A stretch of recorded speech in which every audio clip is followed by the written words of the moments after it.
Παράσταση αρχίζει!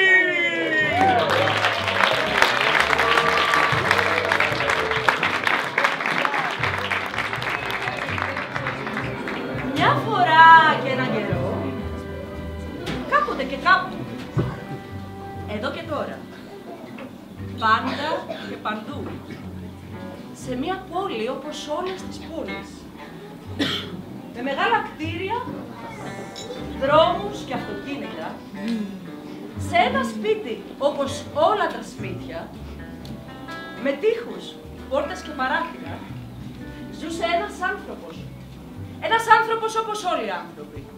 Με μυαλό, καρδιά και φυσικά στομάχι.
Πρέπει να βρούμε το κουτί.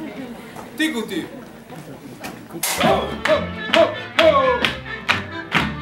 Έτσι λοιπόν όλοι μαζί κινήσαμε για το κουτί, να βρούμε την ελπίδα από τον κόσμο ησυχατή. Κινδύνους θα περάσουμε, αλλά δεν θα φιλιάσουμε και θα τους ξεπεράσουμε, γιατί είμαστε τρελοί. Hey, hey, oh, oh, hey, hey.